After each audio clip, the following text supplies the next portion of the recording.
gamers, it's Friday. That means it's time for Will of the Dice to present Cast Guidance. I'm Tier the DM, the world's okayest DM, he, him. And with me today, I have Raph the Mad. Hi, Raph. Greetings, gamers. How are you doing? And the Unruly Locke Clark. Hi, gamers. Pew, pew, pew. Just a few things before we get started. First and foremost, we offer mature audiences. Viewer discretion is advised. Secondly, we are in no way, shape, form affiliated or associated with any TTRPG producers, publishers, or manufacturers. We're just questionable individuals coming together to give our questionable opinion. Very questionable. Yeah, very questionably. Thirdly, we do not encourage the use of nicotine products such as cigarettes or vaping. We want you to be happy and healthy, so just because we do it doesn't mean we want you to. Locke. Hi, gamers. First, I'm going to take a moment and thank the musician who made our theme song because it slaps and we love it. And that musician is our very own Patrick Taylor. Thanks, Peculiar Patrick. Secondly, I'm going to take a moment and talk to you about a couple of our partners in this endeavor. First off, I'm going to talk about Red Panda Dice and Delights. There should be a link popping up in chat that you will see for Red Panda. They make awesome dice, including these big, chunky table shakers that we'll tell you how to get one in just a couple of minutes. But their stuff is really cool, and I have the inside track that there are going to be some new things hitting the website in the nearish future, including some bags designed to carry gaming books. Yeah, go and check them out. You can get there at https://redpandadice.com. Also, our newest partner, NordVPN.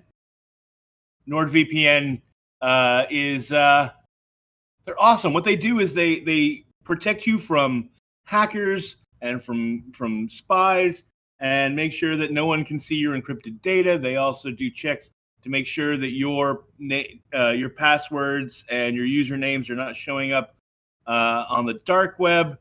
Also, and this is probably the coolest thing they do, not only are they providing you security, but you can also change your location so it appears that you're in, say, England.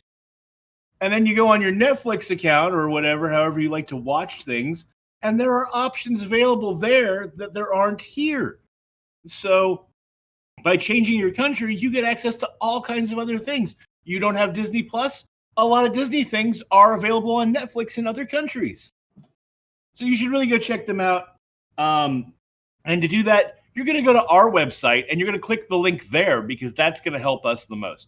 So go through our website, click the link for NordVPN, and secure your system and get to watch some cool shows that you wouldn't normally get to watch.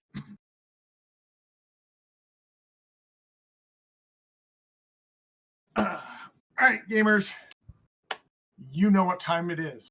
It is time where you find that favorite browser that you love, or find the browser that you use the second most. Don't care. Pick one. Hit www.patreon.com. Go look up Will of the Dice. Hit subscribe. If you subscribe as one of our subscribers, you get access to After the Rolls, where you see the players discuss what the fuck just happened last week in Sins of Blood or Bloodlines. You get access to interviews with the cast outside of their world in gaming. Who are they? What are they doing? You get access to audio dramas now. We have an audio drama out there. If you have Patreon, you get to listen to it. You also get access to all our streams about 2 weeks prior to them hitting the YouTube, the Podbeans, the podcasts, so forth out there. So please get out to Patreon, subscribe, help support this channel because it really does help us out a lot. Tier. And for the next 18, I still think it should be 17. I need to get one of them. Subscribers to Patreon, you'll get a 55 millimeter table shaker from Red Panda Dice and Delights. They are chunky. They are huge. They are the awesome. Also, want to give a special shout out to another new affiliate, and that's Phineas Coffee. If you need that caffeine boost to get you through to the next quest, check out Phineas Coffee. It's top tier coffee for gamers. And you can get there by going to https://bit.ly/WOTD Phineas. That's WOTD PHINEAS. And I know that Raph is drinking it today and said it's better than Starbucks. So Yes, it is better than Starbucks. Phineas Coffee. It's work juice. All right. So today we're talking about ending a story. This is apropos as Raph just finished up a campaign and Locke just finished up a 3-part series of one-shots. So today we're revisiting ending a story, and we'll start with you, Raph. Yeah, it was, for those that don't know, I just finished up about a year and a half, once every other week, 5th ed campaign with some friends of mine. Level 3 to level 10, ended level 10. It was a good story, but it's about time to end. And I hit all the beats I wanted to hit with the story. It was good. And so far, I'm 3 for 7 in ending campaigns. So on a good note, and we can talk about that later. But yeah, how do you end a story? And well, why do campaigns end? Like I said, I'm 3 for 7 for having a campaign end all the way through to the ending I planned when I started. The other 4 fell apart to reasons every campaign falls apart: scheduling, time issues, people leaving the area. Yeah. But yeah, it was kind of bittersweet finding the big boss and knowing at the end there was nothing about how do you wrap it up for the players afterward? They've had, sometimes years vested in these characters. How do you give them the ending moment they need to let go or to know that they're immortalized? So how did you do that, Raph? Basically with these characters, since it was a regional campaign only on one little continent in my world, those characters are now each got a write-up in my world book and now exist in that campaign setting. So in later campaigns, when players visit that region, they will run across these characters doing things in the after adventure. Most of them went on to start a school of magic. One of them became a spy master's bodyguard. So I gave them nice little write-ups. Their characters exist. So if at some point we want to pick them back up, we can. But in the world, in the next set of campaigns I'm kind of looking at running, when they come through this region, they'll have to deal with those characters, and those characters give me some plot twists to throw out for the players to deal with. So as I was ending it, I was already planning to the next campaign and what's going on in the world. So, Locke, what are your thoughts on, how did you end you ended yours very differently? Your world went through cataclysmic difference after we ended that one Saturday night. I think Locke may be having technical difficulties. I don't think Locke can hear us. Tech gremlins! Nope, he said something. I didn't hear anything.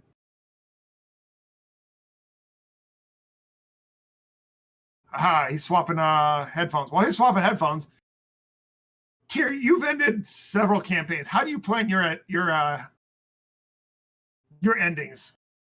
So I do things different than a lot of people, and not saying differently than you because I don't know how you do, but I personally start at the ending of a campaign.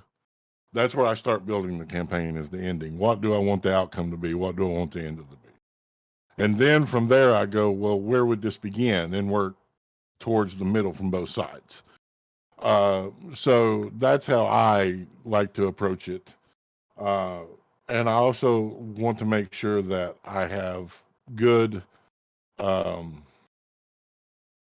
prologues for the characters and the story of things that happen, and give them the opportunity to create those prologues or epilogues, whichever it is, the story that continues for them, to give them the ability to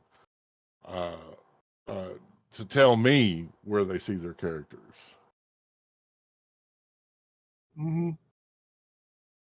Yeah, you said prologues and epilogues. Yeah, prologues help a lot. For you, those. Yeah, this last campaign, I didn't have a lot of solid character building before we started the campaign. The characters just kind of rolled them up and we're going. So there wasn't a lot of backstory to work with. So I'd kind of make it up on the fly, which was a little more entertaining than it should be. But having that backstory for you players out there, it doesn't have to be, a 30 chapter, but a decent backstory also could kind of guide where your character goes at the end.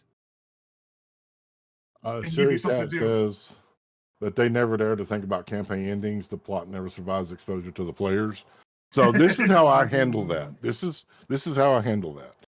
As the plot twists and turns and the players deviate and make changes, I start tracking the different outcomes. And it will expand on those outcomes as I am doing my thing. Like, for example, Scions of Oblivion had 5 possible outcomes. And then it got monkey wrenched into 2 possible outcomes. And then they went to the 1. So that's how I handle it. I will look at long-term how this affects things and create possible scenarios based on that. Are you with us now, Locke? That is a no. Nope, he's still. So when you're planning, how do you come up with your ending? Is that something you do in the beginning, or do you wait to see how the story progresses? I started this one. Yeah, most of the time when I set up a planning, I have an idea of where the end state of the world will be when they're done with the campaign. I don't lock it down in stone because, as you said, you had 5 different endings at the start. When you started out Scions of Oblivion. But I look at the end state of, okay, if they succeed in this campaign, if things go as kind of planned on the beats, where is this going to set the world state? Their actions can and have changed that end state. And then I kind of work, like you said, I work forwards from the start. They're starting here. We're ending here. I've got beats I want to hit. Generally, what's going on in the world beats. The world is doing this.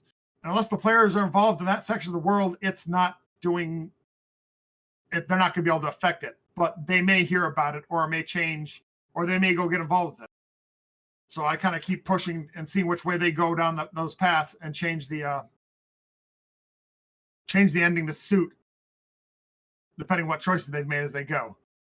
Yeah, it's a little hard sometimes with the dynamics of parties because, as Siri Cat said, players are chaotic and like to make strange decisions occasionally. They don't take that sudden left turn; they take the right turns you didn't think about. Yeah, they take the left turn at Albuquerque. That's right, damn it. Ustad says that they've never truly made their own campaign. They start with a module, creatively improv parts in the middle, and try to get to the end. There's nothing wrong with that. The modules are there for a reason. I can't run a module. I can't do it. I get about a quarter of the way into it, and I'm like, oh no, let's change this and let's change that, and then it becomes a whole new thing. Well, and in some ways, what Ustad has said is pretty much the essence of a lot of our planning. Just replace module with campaign, and there you go. You just don't have a lot of the pre-written stuff you get out of a module. And yes, I come up with no original thoughts. I steal my shit from everywhere. Absolutely. I'll steal left and right and mash into my own campaign. So let me ask you this important question. Do you experience DM crash? And how bad was it at the ending of the game? Yes. DM crash. That we're done. We're done. And then poof. Yeah, it was rough for a couple weeks afterwards, trying to wrap my mind around what we've done and gone through things and getting some of the feedback. Didn't help. Yes, DMs, it sucks, but get feedback from your players. It helps. It helps you trying to create better games later on.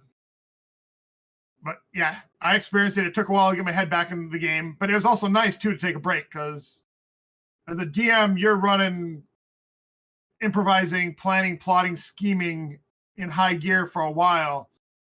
I'm going to take a month or two to settle back, get my thoughts in order, not plan out an entire new game system and campaign on top of it because, ADHD brain. And then probably start something up here early summer again. So for those of you not familiar with the term, DM crash is an actual emotional crash. It's almost a state of depression at the end of the session or at the end of a game. And it can be anything from just a mild meh to like tears. I have, at the end of Darkened Queen and Shadow Rose and Scions of Oblivion, I shed tears. It was an emotional conclusion, and it was, a year and change of my life that I had devoted to this story, but stories have endings, and that's what makes them stories. Two questions says, one of my games, the GM asks us to make notes after every session, summarizing what happened from the player's perspectives. It's really useful 6 months later.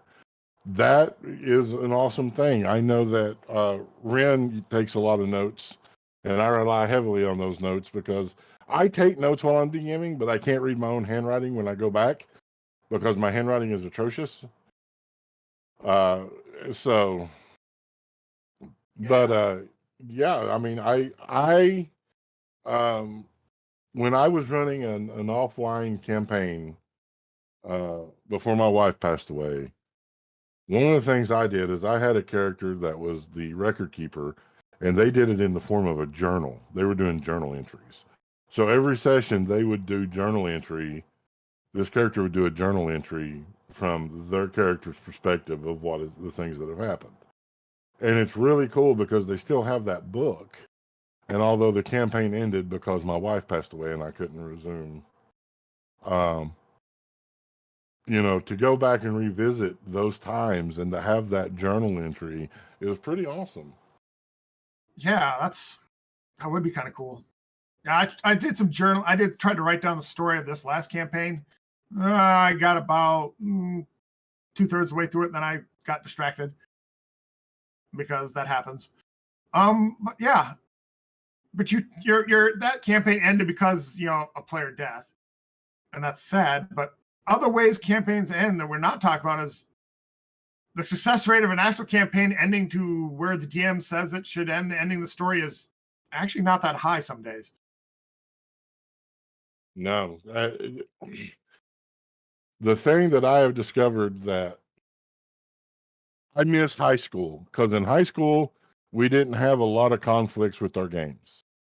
We could get together. We have literally played weekends. Like we would start Friday at 5:00 and play until Sunday at 5:00, taking minimal breaks for napping. Like we didn't sleep, we napped. Now, Schedule Monster is the greatest enemy of the D&D campaign because as adults, our lives are busy. We have more than one thing to dedicate ourselves to. And so scheduling monsters. Yes, scheduling monster is the problem, and life's change. I had a really good Oriental campaign I was running in Pathfinder several years ago. The characters were clicking, the players were clicking. It was going great for about 2 years. We were getting towards the end point of the campaign, and then one of the players got a job and had to leave the area, and we couldn't pick it back up. The rest of the players tried. We tried for a few sessions afterwards, and with that, losing that player kind of changed the mood of the table, and just people couldn't get into it anymore. And that really happens. Yep. And the campaign kind of died on the vine after that. Siri asks, you guys finish campaigns? Yes. All my campaigns have an ending. Whether they get there or not, it's a different story, but all of them have an ending. Yes. And this is why, talking about scheduling monsters and stuff, this is why session 0 is really important. You can sit down and get a realistic expectation of when people can play, when people are willing to play, when they're willing to dedicate to the game, And it's like Raf said, his most recent campaign was every 2 weeks. Mm-hmm. You know, and there's people out there that play monthly or, you know, whatever. And you know, it helps that you have that communication and set those expectations. Yep. And then, yeah, I know at the end of every session, we'd all pull out our calendars. All right, 2 weeks from now, we all still good for that? And sometimes we'd have to boot to the week after that because someone had a scheduling conflict. Okay. I won't. Yep, go ahead. Sorry, Stud, you're going to have to elaborate on that question. I don't understand. How hard is it to work a non-in-person character to an in-person game? Are you talking about like somebody that's remote? Because that's not hard at all. You throw a laptop at the end of the table, throw them up on Discord, and voila. Yeah, it does and it doesn't work. I've been on both sides of that. I've been the person remote because I was on the road and we were able to throw me up on there. When you mix the in-person and the Discord, technology is your bane, depending on the microphones you're using, because sometimes I could hear everything at the table, including every little crunch of popcorn and rattling or whatever, and every side conversation. And microphones don't filter as well as the ears do, so you hear everything. Okay. So it got hard. It got the noise. The signal ratio was bad. Or other times so you can't hear I will anything. retract my answer, as I've not actually done it. So we'll go with someone who's had experience and say that it's difficult. It can be, and other times it's worked just fine. Depending on what type of mic they're using. But it's it's either all the other is the best. But I was getting back into it, with the digital realm Discord is a wonderful platform for this. You don't have to be all in the same room to play anymore. So with all of us online, during COVID, we did our Pathfinder campaign for a while, all on Discord. And it worked fairly well. But yeah. I think that a lot of people moved to digital platform because of COVID and never moved back. Mm-hmm. You know, I mean, there's some people that during the pandemic, I say during the pandemic, we're still in the pandemic. COVID's still out there. It's still real. It's still killing people. It's just not as prevalent as it was, or at least it's not in the media.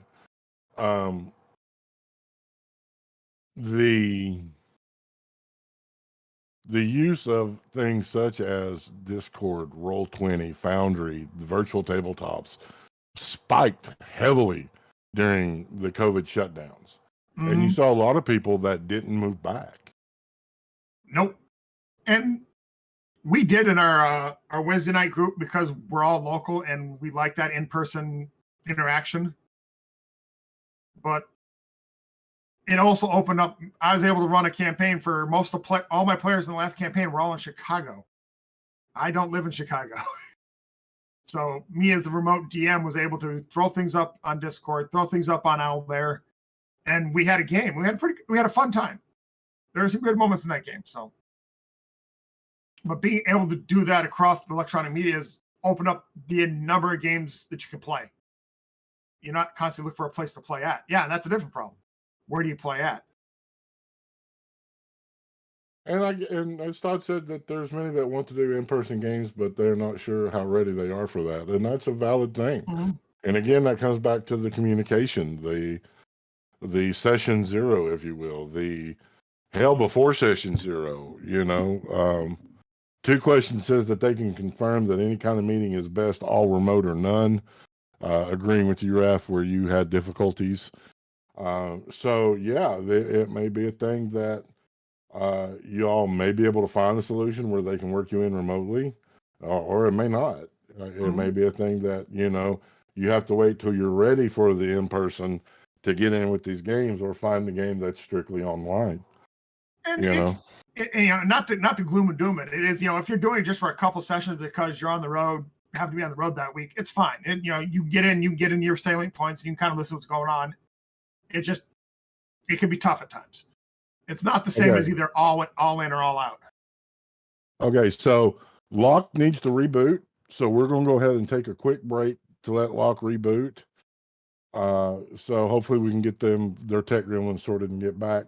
So we'll be back in just a few minutes, guys. Thanks so much for your patience while we deal with the tech gremlins.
appreciate your patience and enduring the bad puns while Locke was dealing with the tech gremlins.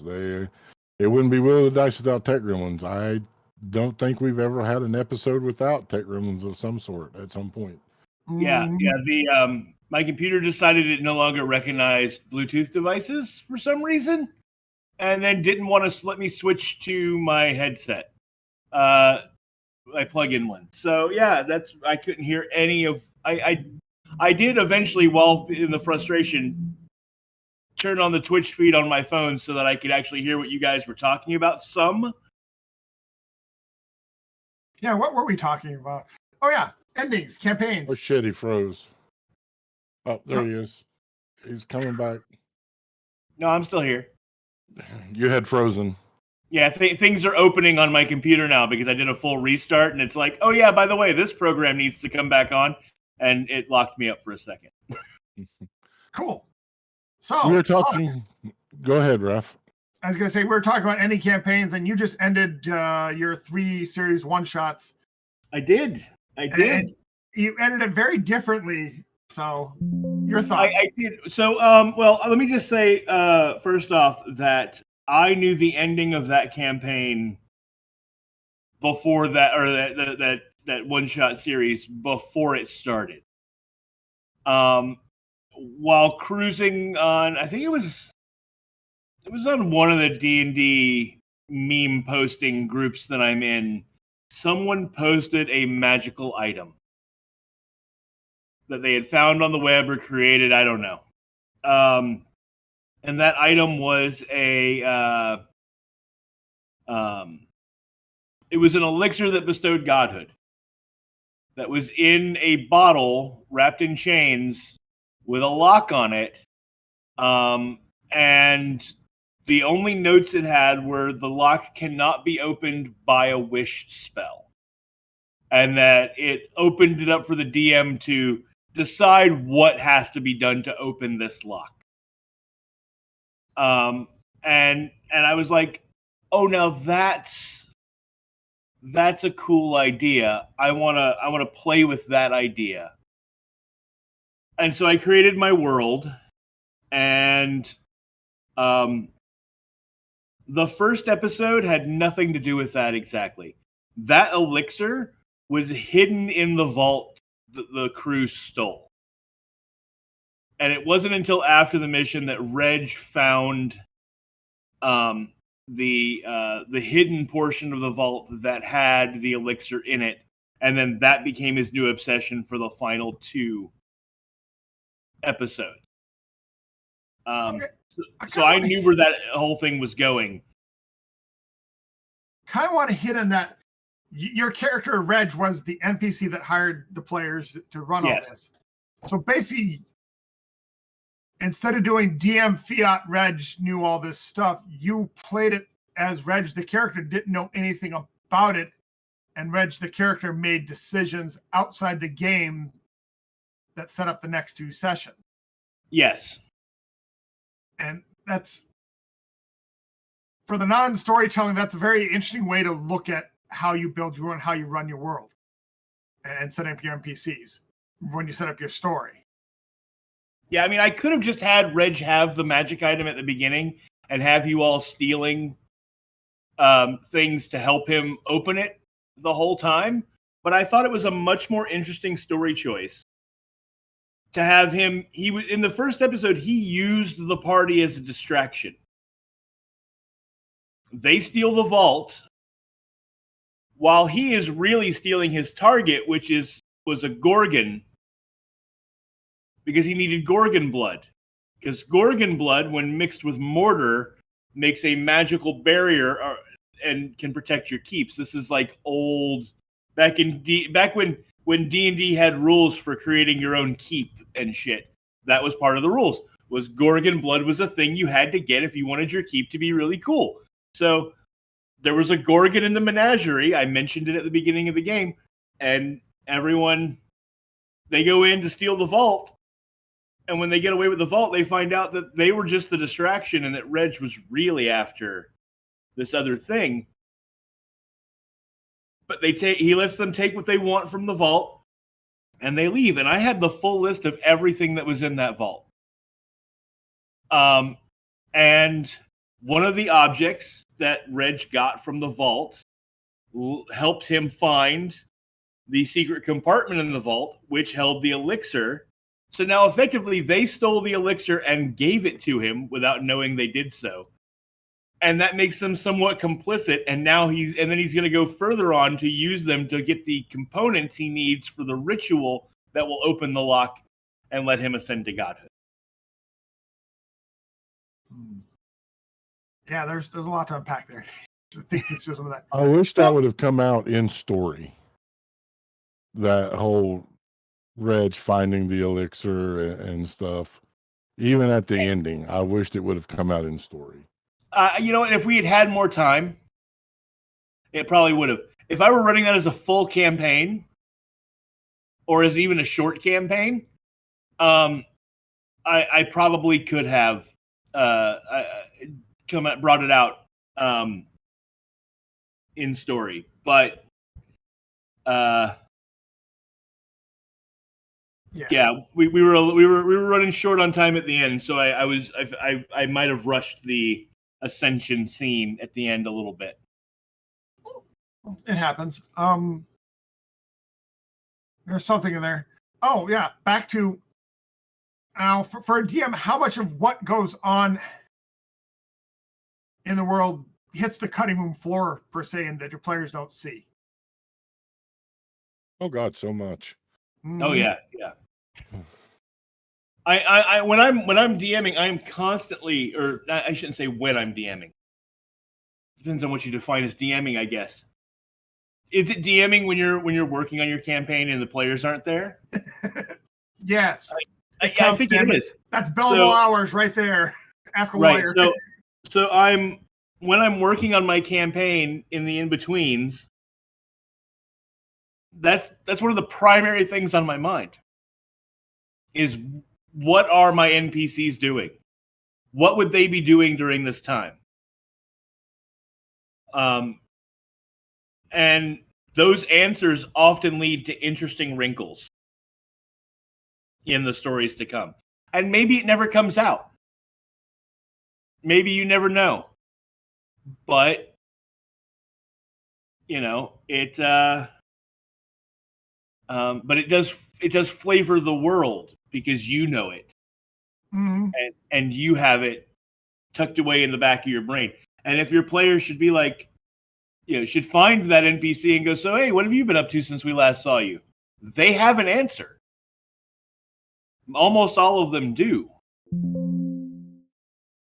Yeah, Rune of Kesha is a living, breathing, changing thing constantly. I'm constantly looking at Rune of Kesha and going, well, what's going on? What's going on here? What's going on there?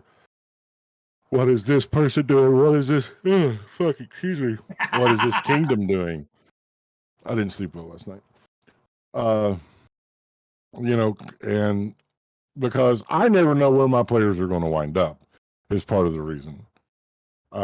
So I like to be prepared in case they decide they're going to teleport to the Kashmir Rose or, take an airship to the Silver Spiders or, whatever. And so I agree with Siri. A lot of it winds up on the cutting room floor more than the players ever get to see. Mm-hmm. And the thing of it is, like, I mean, I am I'm cutting out my own work for myself right now because I'm working on a new campaign that maybe will end up on the channel at some point. We'll see what happens, hopefully. I know Tier wants to play in it. I'm working on a Star Wars-esque campaign, so I'm going to have not just a world, but a galaxy to know what's going on in it. A galaxy that's got something like 33 factions at play. Some of those factions will never come into play. Some of them will. See what happens. But yeah, so I'm going to have a whole galaxy to keep track of. Cool. Yeah. Stod says that they used to call up people and run them through side things to develop them in the NPCs. I'm not a fan of this. I don't think that story-driven play should be done outside of the group. Well, now that's an interesting thing. I was talking with Siri about this last night, and night before last. One of the things that I want to do going into this Star Wars game, the Scum and Villainy game, since none of the players that are going to play in this game, whoever they happen to be, at this point, none of the players have any experience playing Scum and Villainy. They never played the system.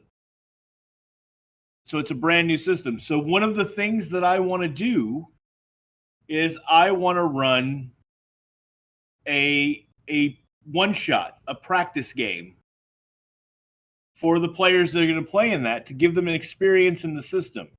And what I've decided I want to do for that is I want to play, and maybe we'll release it to Patreon or something. I don't know. We'll just, but I want you to create a separate group of characters,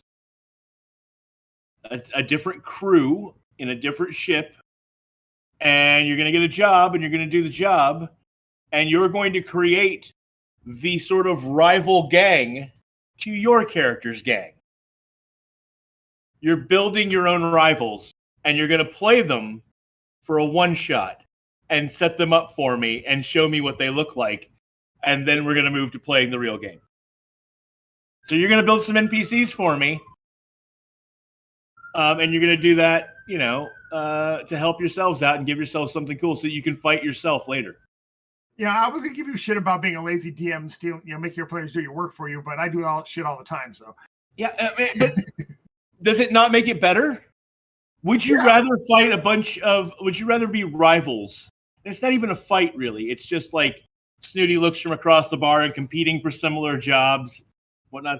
Would you rather I just make those guys up whole cloth? Or you build them, you play them, and then I set them as your opponents. Mm-hmm. There's that. And back to Tears, he doesn't like doing role. I have done that outside the group. That's some interesting moments. One point, I was running a Rifts campaign, and one of the players had a schedule change for a while. He couldn't make some of our sessions, but he can make a session earlier in the day. So when he still wanted to play, so I would run a session for him or two for him for a couple weeks, and then the rest of the players would come in, and just as he was leaving because he had to go to work. That kind of worked for a bit, and it led to some interesting mechanics, which we'll probably get into at a later date, but also led to one of our rules of yada yada stuff happens it is the briefing you give, so that is the briefing they get. But it can work if handled correctly. I did pose a question to chat earlier while we were down for Tech Gremlins. I was kind of curious your thoughts on it. Tyr and Locke. What was one of the best endings to a campaign you've been involved in or set up?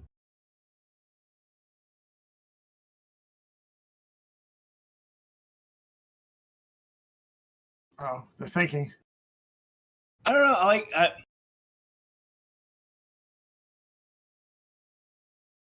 I don't think before I joined Will of the Dice that I'd ever been in a campaign that had an actual ending. I think they just ended for, real world reasons, and we never got to finish the story. I don't think I've ever been in one before. So, I'm going to go with Scions of Oblivion for 1,000, Alex. Fair enough. Tyr? Because I got to be a flying orc storm god priest. My favorite is Dark and Queen and Shadowed Rose. This group of blood hunters that have been through hell, getting to give them a good ending. Bayanor becoming the head of the Blood Hunters, Garbo becoming king of the goblins, Sarah and Ren's character, Eliana, living in the other and adopting children, and Wesley becoming a dragonless and going to help populate Dragonclaw. It was very cool to give this group that had gone through hell such a cool ending and giving them the chance for closure. It was fun. Cool. Yeah, I remember listening to that. That one was good. Of the campaigns I run, it was probably the first campaign that I found that I had reached ending where I killed the characters. and here's why. This was back in the old second edition days, go way back. Running a second edition, okay, they'd hit the end of power. They were the most powerful characters running around in the world at the time, and they're up against a godling style character. And in the end, the big bad, they had a big fight. They took him out, but in taking him out, they pretty much nuked that area.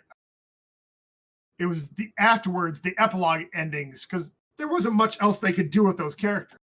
The one character, she got to go back, in the afterlife, meet up with her pack and her family again, finally, after all these years that had died before she started playing at the beginning. The other, his legacy lived on as a baron. They found one of his illegitimate children, and his bloodline is now one of the major bloodlines in the kingdom that was around. And I got to lay out, yes, you died, but there are giant memorials to you that are now still worshipped throughout. There's pilgrimages to the site where you died, where they've built an homage to you stopping the evil that almost came through that day. And it was a good ending for the characters too. The players like, all right, that's a cool way to end, because they would really at that point done everything, and their characters would not have stopped, if you will. They would still gone on to do things, keep adventuring, doing things, if they hadn't ended that way. So yeah, I think that was one of the better endings I'd come up with to deal with that. Yeah, no. And I mean, I have 3 tier endings under my belt at this point. And they run the gamut,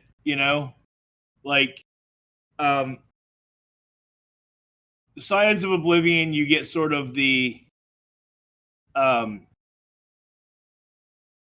felt like a natural conclusion where everyone just sort of like, now we've got our own things to go do. We saved the world a couple of times and we're cool, do our own things.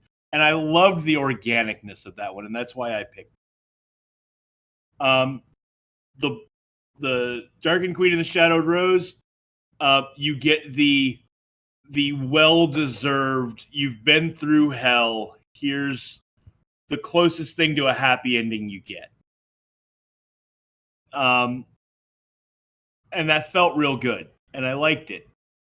It was the ending they deserved, and then the Quarantine game, which we didn't really get a lot of epilogue for, and was left very open to each player's own mind. But we defeated the big bad and we got the big statue. But our names are lost to history. Those characters are out there. Some of them even show up sometimes in current games. But the fact that that group of heroes showed up, saved the day, and then we get to imagine what happened to them afterward. In a lot of cases, they're just even the statue to them is wrong. It's not the right people. They know, and those who know, and that's fine. And so I love all three endings.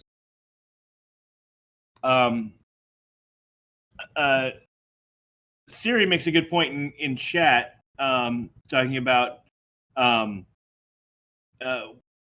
that she hates wasting time when other players hates wasting other players' time when I need to get one player through something that is personal development. And so she'll run that one player through the experience and then make them write a journal to share that experience with the other players that they can read on their own time.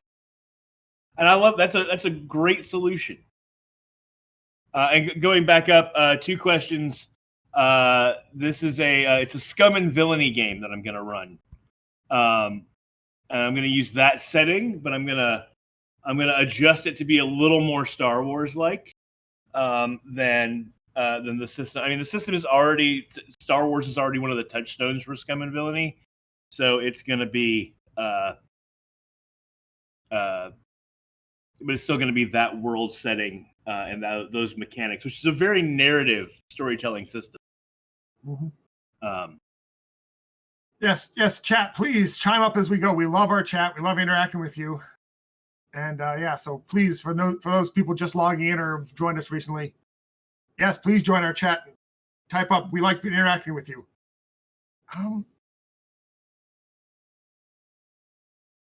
I had a thought and I lost it somewhere along the way about ending campaigns. How much, as you end the campaign, are you thinking to the next one already? I'm always thinking of the next one. I mean, People go ahead, dear. People like Locke throw out random ideas that wake me up at 3:00 in the morning and make me go, this would be a great fucking campaign. And so as I'm running this campaign, these 2 campaigns, and looking at possible story outcomes, I'm already thinking about the next. So, I mean, isn't that all of us? I mean, are you even DMing, bro, if you don't do that? Like, no. Like, do you not have an idea germinating in the back of your brain for a campaign? And as one campaign is ending, you're like, now how do I fold this ending to line up with that thing that I want to do next? Mm-hmm. And the only time that doesn't happen is when you're changing systems. You know, like if you're gonna like for example, I have 2 or 3 ideas germinating in the back of my brain, but they don't all work in the same system. So it may be that, you know, I run Scum and Villainy for a while, and when that campaign comes to its natural conclusion, we set aside the galaxy for a little bit and we go, you know, and I run Monster of the Week or something. You know, like that's it. You know, I've got ideas for. I find that when I'm reading or watching TV, I'll see something and it will spark an idea, and I'll go, "What if? What if the? How do I?" And then that story starts to grow on its own. So like, you know, if you can't work them together, then you end one and then you go, okay, guys, now we're going to play this system. What? Gamer ADD, what? Yeah. But if you're sticking with the same system in the same world setting, like, don't think for a second that, you know, if we run a Scum and Villainy campaign and then I decide to run something after that I'm not going to come back to that Scum and Villainy galaxy that I've put all of this work into and use it for another campaign and play off the ripples of what you all did to the galaxy. I like that implication right there. What they did to the galaxy. I mean, come on. You know, not that we will not never ever malign our players whatsoever doing crazy shit, random things, or blowing up planets. What? I mean, Yes, players. That could be a whole nother episode. Is the players and how to deal with them. I mean, I'm not saying I know how my Scum and Villainy campaign ends, but I know what happens at the end. Mm-hmm.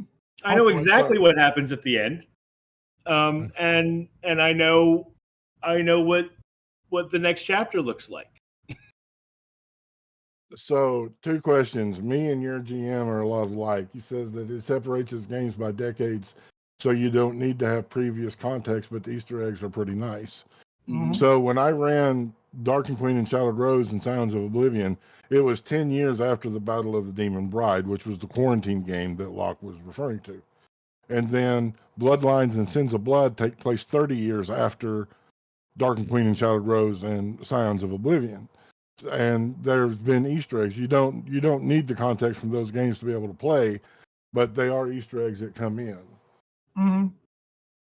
Yeah, and decades helps. Distance helps. Technically, the campaign I just finished ran at the same time as in the world as the Oriental campaign I was running. So they saw some effects, some things, some red herrings that going on that they couldn't affect, but they often questioned they were happening that happened in the other campaign some years ago. So yes, that was kind of nice. That was also fun on my part because I was giggling maniacally as I tried to figure what the hell's that all about. I don't know. And I mean, speaking of those Easter eggs, like Laz is still walking around with a ring on that's got the soul of a player from a previous game, one that even predates the quarantine game, in it. Yep, the Sword of Hope campaign that was 300 years before the Battle of the Demon Bride. See, that's the thing about Runeth Kesha. Runeth Kesha has been in the making for 30-some years. And every story that runs in Runeth Kesha becomes history, and it makes the world evolve, and becomes a part of the living, breathing Runeth Kesha. Yes, Lolly's right. And yes, when they do show up, they either make us excited or make us curse tear because we know the egg when we see it. So if you see the players go, oh, mother, that's because they've seen that outside the players seen this character before and they know nothing good ever comes of it. I have no idea what you're talking about. I mean, I'm not saying that I cashed in on work that Tyr did, but like when I named a section of my theme park for the one shot Candyland, I knew what the fuck I was doing.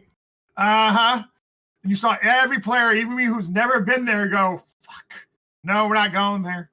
And the thing was that if you had gone to the chocolate pools of Candyland, you'd have gotten a long rest in a short rest amount of time. But I was relying on your paranoia. What? Players paranoid? No. Yeah, imagine that. I had yeah. So there's a whole sometimes something is so ingrained in your group that you can't help but I had this spot on the map and I'm like, what am I going to do with that section? They're probably not even going to get there. Oh, it's Candyland. And everyone runs. But it's nice. It'll help you. But I'm going to make it really weird and creepy. Yep. Yes. Flipping the script. What do you do when your players don't follow the script for your ending? You follow the script. You follow the ending that the players create. Yeah. Or the paranoia case is the scene as my big bad dies for the first time. He falls over dead, and I didn't remove his token. The players still kept shooting the big bad's body because they assumed he was going to rise up correctly. But I'd never had a resurrection like that before. But for some reason, the players kept wanting to kill the body. I'm like, he's not going to come back. Okay, yeah, he is, you jerks. Because we all grew up playing those video games where you get the health bar all the way down and the bad guy but his health bar doesn't leave the screen. If the health bar is still on the screen, you know there's more fight coming. Mm-hmm. There are other guys you guys to kill. Like Scions of Oblivion didn't end how it was originally intended. Thanks to Venfira accepting the crown of Angramora. That monkey wrenched a lot of shit and forced me to go a different route. So, yeah, you follow the story. So your players have changed the story. You follow it to its natural conclusion. And let's be clear though, that doesn't mean you throw out your ending. No. Because you hold on to that ending, because either that ending, elements of that ending become useful somewhere down the road, or depending on what your players did to monkey wrench your plan, sometimes sometimes you just have to slap a new skin on a thing and you put it over here instead of over there. You know, like I think Matt Mercer said it best when talking about world building. He's like, sometimes you create an entire thieves guild in a city, and your players are in the city, and you're like, hey guys, don't you want to go talk to that thieves guild over there? And they're like, no, we want to play with this kitty over here. And you're like, okay, why did I do all that work? But then they go to the next city and they're like, all right, we need to find the thieves guild. And you're like, this thieves guild? And it's the one that was in the other city that they never talked to. You just throw a new name on it. You scratch through one name, put another one on it, and hand it to them, Like, oh, you didn't want to go fight the big bad over there? Well, that's fine, because he wasn't there. He's over here. Yep. Why does This it is feel his like brother. Card Monty sometimes? Yeah, this is his brother, Rufus. Uh-huh. Leroy's back there. This is Rufus. Yeah. My brother Daryl, my other brother Daryl. Mm-hmm. But yeah, in some ways, as a DM, you're running a game of 3-card Monty sometimes.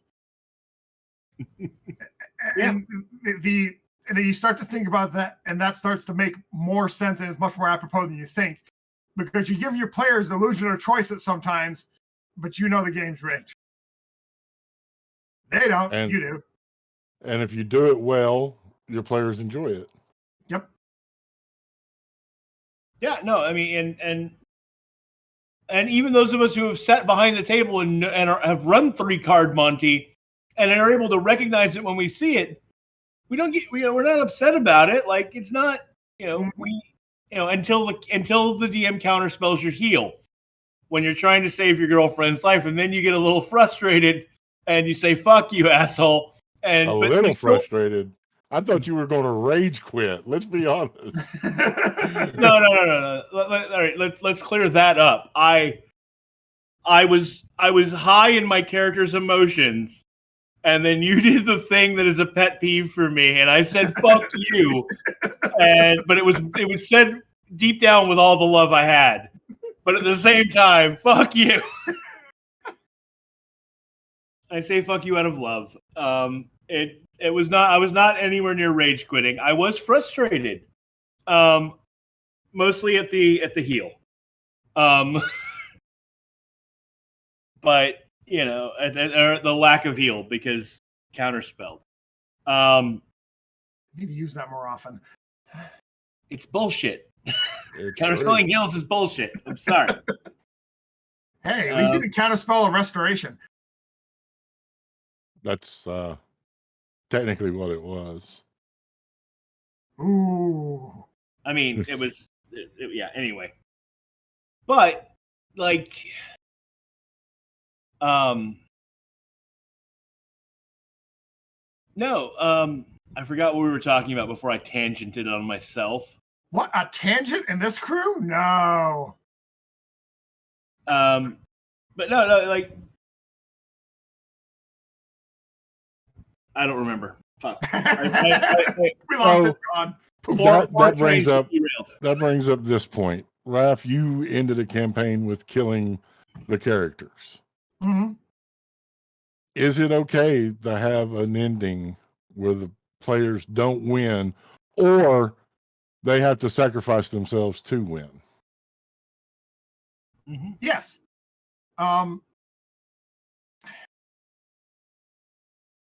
It has to be done you have to be kind of careful, but it has to feel like a good ending. Hey, we died, but we took the big bad with us and we sealed him away. We did, he's not coming back. Our death meant something. Versus, oh, we failed and the world's gone to shit because we died. And that sucks. You're here to tell a good story. You're here to have fun. As players, coming away from the table as a sense of losing, that we've lost, versus accomplish something, that's not how you want to end a campaign. When I killed them, they died in the epic explosion that happened when they shut down the portal and killed the big bad. They took him with him, and they got immortalized that forever afterward. They didn't just die and then for no gain. It was apropos. It felt good at the moment. That was the way to go.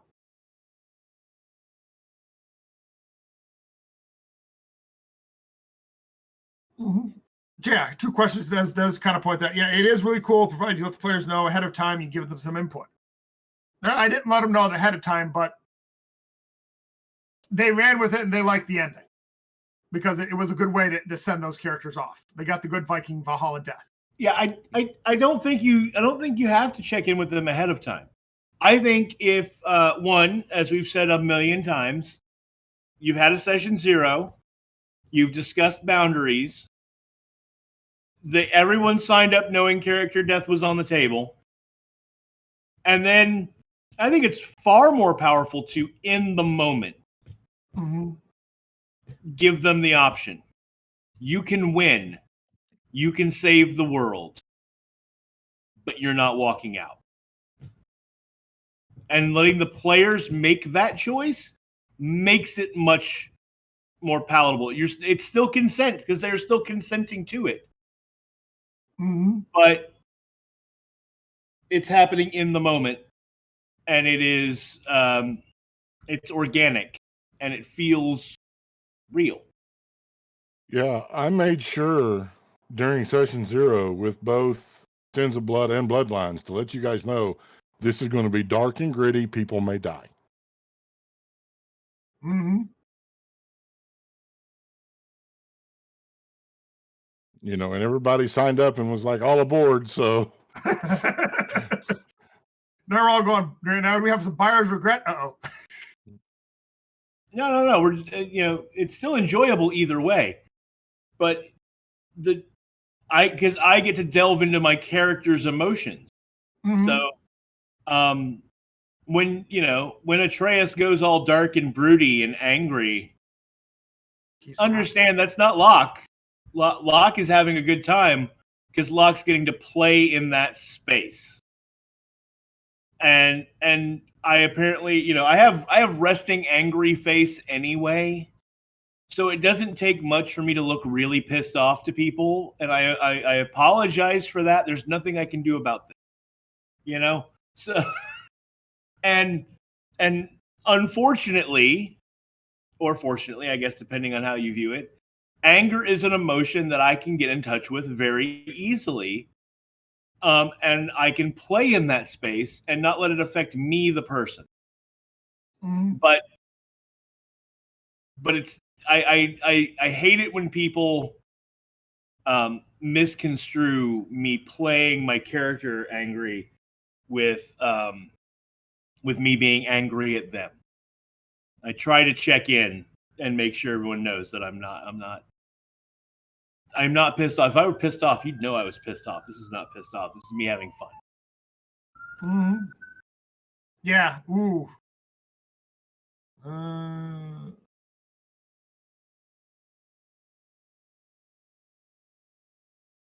Darren Kurt says personally they find it frustrating when a GM refuses to kill off a character, no matter how bad they messed up, because it takes away all the stakes of the adventure. I agree. In 5e, it's hard to give the sense of mortality to characters. There's so many. they could be making death throws and somebody's just got to drop a healing potion, the healer kit, cure wounds, whatever. It's hard to have that sense of mortality in 5e. Yes. And so when there are the chances or the situation arises that this character should die, that character is going to die.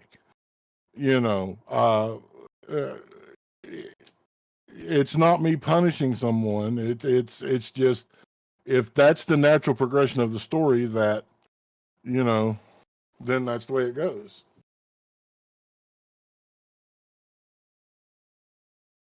Yeah, and I guess my reticence isn't necessarily that I disagree with you. It's more that if you're going to kill a character, it needs to mean something. But then again, doing something dumb can be seen as a warning to others. And that's kind of where this way. I won't spare a character if combat goes bad. Like, if I'm intentionally planning on, like I did with Kalira, I knew what was going to happen with Kalira. I knew Kalira was going to die and their soul was going to be trapped. Mm-hmm. That has purpose. But you're fighting a giant and he squishes you. Well, that's just shitty dice rolls, and I'm sorry. Yeah, I was gonna say, there's a big difference, and I'm not, and please do not take this as criticism or anger on my part. Like, I was very frustrated last Sunday because it was a Kobayashi Maru, because it was a no-win situation, and it was frustrating for me not because I was mad that you put us in a no-win situation, but because of where my character was mentally, the rock and a hard place he got stuck between was frustrating for me, because in order to play my character correctly, I had to make decisions I didn't like having to make.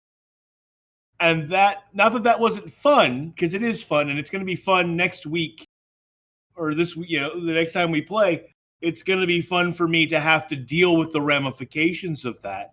And that's some good, juicy meat to chew on. But in the moment, fuck, there's, no matter how much love I have for Kalira, there is no way that he does the thing that he's being asked to do to save her life. There's no way he can't do it. The character would not. And so, Yay, sirens. Yay, sirens. But that death has meaning, though. Yes. Oh, absolutely. And I absolutely trust that Tyr has good plot reason and good story coming off of that. And that it's not, this is not player versus GM. Mm-hmm. The GM is not killing one of the players maliciously. The GM is running the story down its natural course and what the bad guys would do. And I get that. And it's fine that we were facing a 20th level bad guy with minions as 10th level characters, and one of them was a mage that jumped out to counterspell my heal. Okay, that part's not fine, but the rest of it was fine. Anyway, I'm not gonna get stuck on that. No, but like, the problem isn't that. The problem is one of, that thing that bad players say when they do shitty things.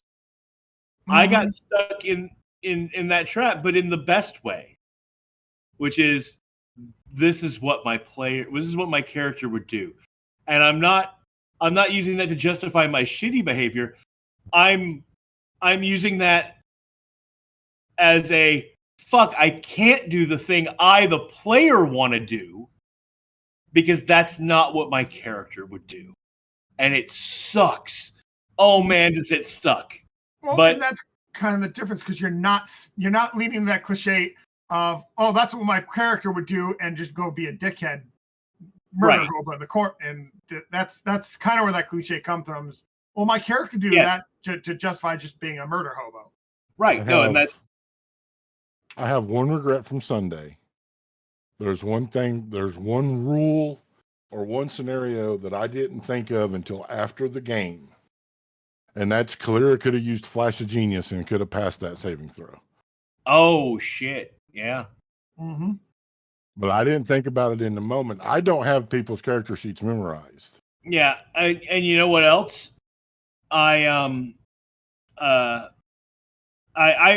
to say, as tense as that situation was, as fraught with emotion as that whole thing was, I didn't metagame. Because I spent the entire last campaign playing a cleric. And that Celestial Guardian that Tiami popped out, I know its powers backwards and forward. I knew with a thought it could have reached back and touched Kalira and healed Kalira. And it's not a spell. It's a healing touch from a celestial being. There's no counterspelling that bullshit. So, like, I, the player, knew that. And as much as I wanted to yell to Christina to do that, I kept my fucking mouth shut. Because I needed to let her play her character and I needed to be doing what my character was doing. So, like, and that is hard. That is so hard not to try and find a way to work that in as a player, you know, or as a character to say something in those moments. But I didn't. But yeah, like that my heal got counterspelled. That Celestial could have just gone, no, you get back up. Well, then again, you're also looking at players out there, learn your characters, know what they can do. The DM can't. There's too many things, especially in 5th ed and any of these game systems. The possibilities get endless real quick. But you're also looking at a different level of player too. For the most part, we're all veteran players. We understand the game system. We understand the mechanics for the most part. Bad on Tiami for not realizing that, but Tyr has that expectation that we know what we're doing most part of our characters. To reach back to Darren Kirsch, Darren Kirsch's comment, depends on the level of the party. My 5th ed campaign that ended, they were a new skill level players. They were brand new to 5th ed. Some of them were veteran players to gaming. Some were brand new players, hadn't really gamed at all. So dialing back the ramification of doing something stupid because they didn't understand what they could do was something I had to take into account when I did a lot of things too. Tyr, you were going to say something. Yeah, in Tiami's defense, Tiami, the character, didn't notice Kalira was down. Yes. And so that may have impacted their judgment about whether or not it would have been metagaming to have the Celestial Guardian heal Kalira. But she also said that she didn't realize that the Celestial Guardian had a healing power until after. Okay, I don't remember that part. She did say that out loud. Like, okay. But there was part of me during the combat that was like internally screaming, "Why the fuck aren't you using the Celestial to heal her? Just have the Celestial do it." I don't care that Tiami didn't notice. The Celestial is standing next to the body. The Celestial can just do that. Even if you, as a player, are saying, "I don't think Tiami noticed what's going on," your Celestial is standing right there, and you, the player, control that. It can act. But she didn't realize that it had a healing power. Otherwise, she said she would have had the... I don't know if she said it on camera or not. She said it might have been when we went to break, and you had already gotten up to go get a snickety snack. But yeah, Tiami said I didn't. And in her defense, that is a brand new spell to her, and that spell is long. There's a lot of information in that spell. You've got 2 different stat blocks to choose from. It's got a list. Each one has a list of powers to it. I get it, but I dropped several of those. I know that spell. I know the stat blocks on those creatures. Because of playing Grok. Mm-hmm. But we all do it as players. We will misplace, forget we have that ability, or it's just like Kalira, Ren forgot that Kalira had Flash of Genius and could have passed that saving throw and just taken necrotic damage. Yeah. Or, well, hell, even your one shot on Saturday night. Those are all 20th level characters. I hadn't played a monk since second edition when they first came out. So I was playing a 20th level monk. That was a lot for me I was constantly, watching the stream, I'm constantly looking at my second screen where my character sheet is, scrolling up and down, trying to memorize, trying to figure out, okay, what can I do in this situation? Scroll. Ooh, that might work.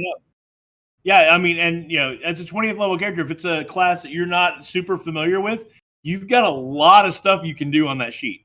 Mm-hmm. There is a lot. And starting right away at that instead of building up to it over time, I still did pretty good. I was happy with that character. You killed 50 goblins with one punch. It took no damage. Yeah, that was badass. Mm-hmm. And you managed to sneak past the beholders. I hear my wife in the background cackling maniacally. But yeah, no, that's Mm-hmm. So sometimes killing characters is the right call. And I think the question always has to be, does this serve the story? That's the main question you should be asking at every point. Does not killing the character serve the story more than killing the character does? I think when you're creating scenarios like I created Sunday, you have to think that. But if a combat goes bad, I can't spare a character. No, absolutely. But like you said, in 5th edition, it's so easy for a character to come back. Yes. Or to not die. They could die for a second, but not die. Well, even then, this is fantasy D&D. Are they truly dead? Right. So that, it's kind of okay if a character fucks up and the dice go badly and they get squished, because they can choose to come back or not. Mm-hmm. But sometimes, sometimes you have to decide. Sometimes you decide plot wise, it's right to kill this character because that makes the better story. Mm-hmm. And yeah, I guess in some ways, as I think about it, I'm a little more hesitant to drop to kill off a character at the early stages for a bad die roll, because in the early stages at 3rd, 4th level, it's harder for you to bring that character back.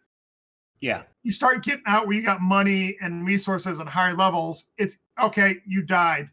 All right. I got a 2,000 gold piece of stone or a 5,000 gold piece of stone. Let me go find a cleric. Be right back. It's a little easier to bring that character back from a dumb death. The dice roll hates you type death versus early in the campaign at lower levels, it's a lot harder. Play stupid games, win stupid prizes. Have 1 hit point left and try to punch a rat. Shit happens. That's a different problem. That is correct. Stupid games, stupid prizes. But I'm talking about the bad die roll. The dice just hated you and you got squished. It happens. But in earlier game though, it's harder to come back from that versus late game. Okay, all right. Here's my 5,000 gold piece penalty because now I got to get rezzed. So, and this is why I'm really keen to run the Forged in the Dark system. Because a character dying or a character retiring are very common in that system, and the system is geared towards it. You're playing as the crew of a ship in this particular, or a crew of thieves and blades in the dark, depending on which which skin of the game you're playing. But the game, during a job in the game, the game is separated into the job and the downtime. And you get a downtime after every job.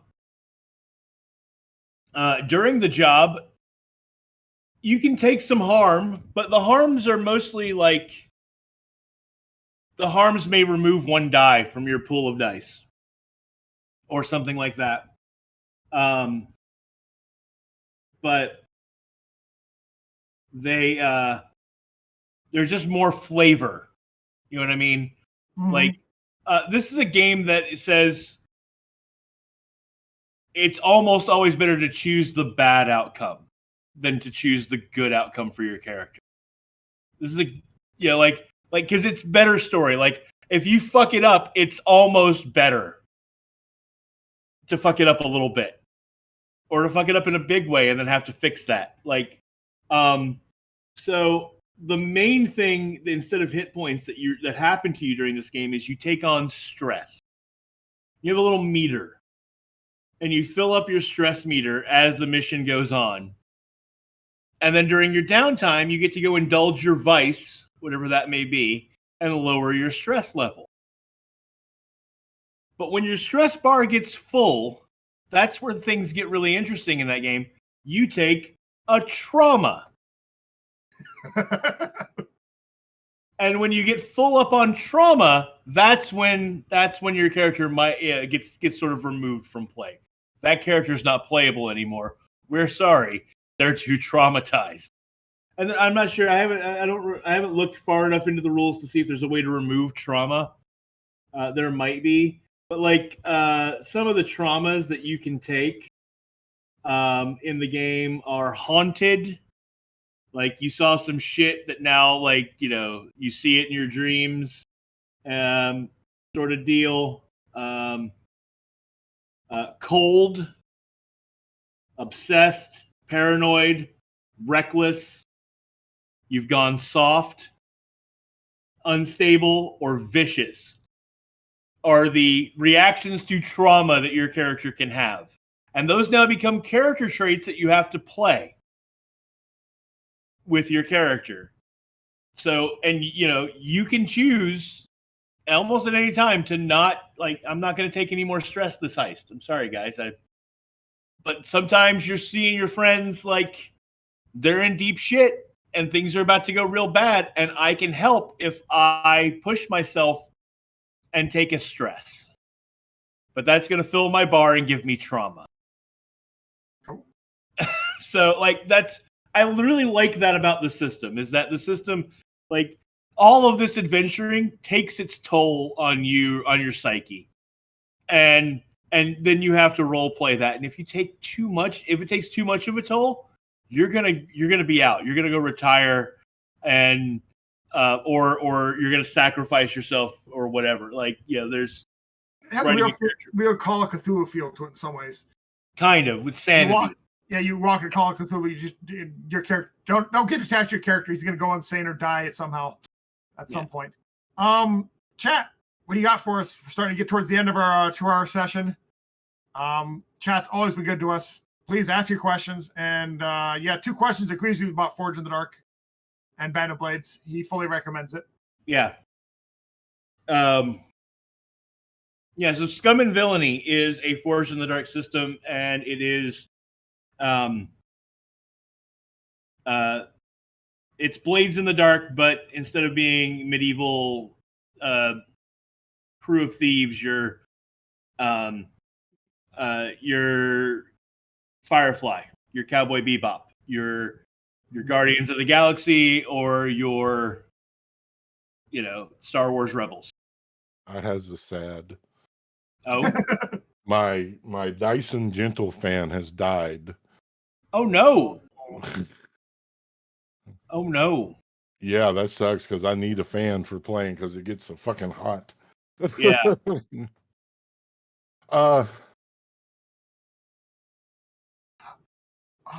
Ooh. 2 questions brings up one thing. Forge in the Dark does really well is that you take a stress to say you did something previously, so you don't have to full session of just planning. Which I have to agree. I kind of like the when you did the one shot Saturday night. Yeah. You allowed us to. You gave each of us a flashback if we wanted it, or 2 flashbacks. Yeah. If we wanted that to set up for this heist. Right, because I wanted to cut down the planning, and I totally stole that from Forged in the Dark. And 2 questions. It's not exactly right. Flashbacks are in Forged in the Dark don't have an inherent stress cost. Depends on what you want to do in your flashback. If what you want to do is something that you had easy access to and is not complicated, it costs 0 stress to flashback and say you did that thing. If it's complicated or you did not have easy opportunity, it costs 1 stress. And if you didn't have easy opportunity and it's complicated, then it costs you 2 stress to do it. So, like, basically you say, I want a flashback that will help out my friend here. You say what the flashback was, and then the DM goes, that's going to cost you this much stress based on what you want to do. Or, you know what, you had opportunity and that's not hard to do. Sure, you get to do that, no stress. Why am I suddenly, flashing to the end of Deadpool 2? Yeah, right. Wait, you wanted to do what? No, that's complicated. And although you did have easy access, so I'm going to say going back in time to set a bunch of shit right, that's 1 stress. Mm-hmm.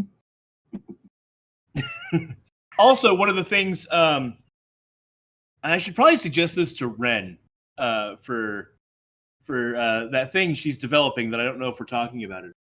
We're not talking about it yet. Okay, we're not talking about it yet. But Forged in the Dark, also, you don't carry equipment.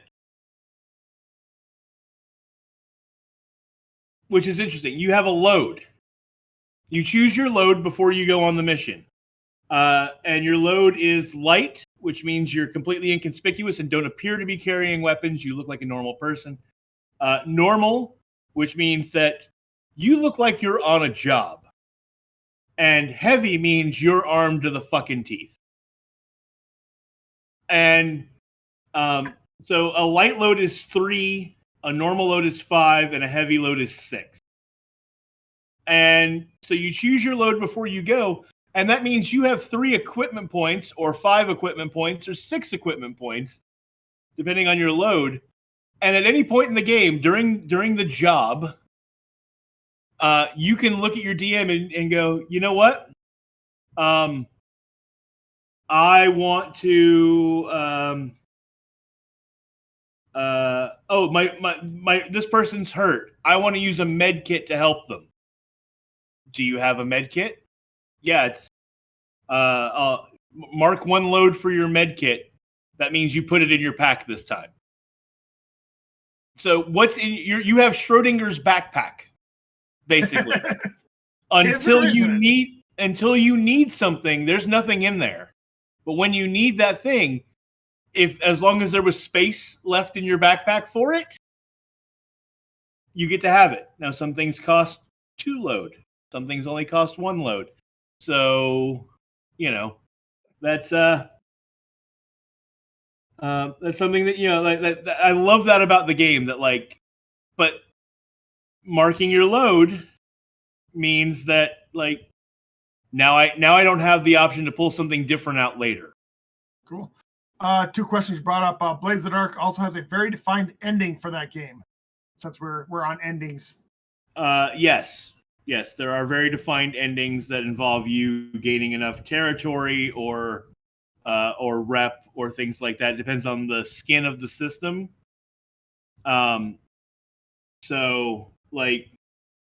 There comes a point where you've sort of become the bosses, and there's no reason for you to run jobs anymore because you're too high up now. Mm-hmm. It's not a challenge for you anymore, really. And so that's when those characters retire, and you come in as the new young pups looking to gain territory in town. And now all of your characters are the guys at the top. And it's sort of a cycle that can feed if you want to play that way. Yes, yeah. And that kind of plays back to the one ending I liked where they all died in the end, killing the big bad, is because at that point those characters, nothing else for them to do. They were topped out level wise. They were maxed out what else are they going to do besides go find gods and pick fights? Story wise and otherwise. And retiring just wasn't in their natures. So, yeah. Yeah, I think the closest to a campaign ending I ever had before Tier was Wonder Goon ran a champions game called The Highwaymen that ran for like 10 years. And by the end of it, we were all basically God tier. We were, at the top. There was nothing that Wonder Goon could throw at us that we couldn't just smash. We were all playing Superman at that point. Mm-hmm. And so we just decided that to let that campaign go. Every once in a while, we would pull it back out and run like a one shot for nostalgia's sake, where we all got to walk around as gods. But that was not really an ending. We just said, yeah, we're not going to do that anymore. We're just going to live in the nostalgia of it and let them be over there. But we didn't do an ending. Fair enough. All right. I believe that's today's show. Thanks so much for hanging out. A couple of things I want to say right quick, just general housekeeping or whatever. First off, if you're listening to Bloodlines on podcast, thank you. Please rate it and comment. Even if it's on Patreon, give it a like, give it a comment. 2, Sins of Blood is on podcast, but you have to search Will of the Dice space Sins of Blood. You have to be specific in the searching. The other thing is that if you are a Patreon subscriber, I have put a poll up. Now I can start adding video on demand to Patreon. So if you want to see the video on demand and not just the audio of the episodes, to hit Patreon before they hit everywhere else, then answer the poll. That being said, let's remind everybody who we are, where they can find us, and let's get the hell out of here. Greetings, gamers. I've been Raph the Mad, one of your co-hosts for this winding trail of weirdness. I can be found at BLK Dragon 13,000 at Dice.camp on Mastodon. Hi, gamers. I'm still Locke Clark, and you can find me on the social medias at Locke Unruly. That's Locke with an H. And I'm Tier the DM, the world's okayest DM, and you can find me on Twitter at Tier_the_DM. Remember, guys, that things get difficult. Times get hard, but you're not alone. It doesn't cost anything to be nice to somebody. Remember that love and inclusion are the torches that light a path to a better tomorrow. Come join us and be torchbearers. And until next time, if someone doesn't know, don't cast aspersions, cast guidance. We love you guys.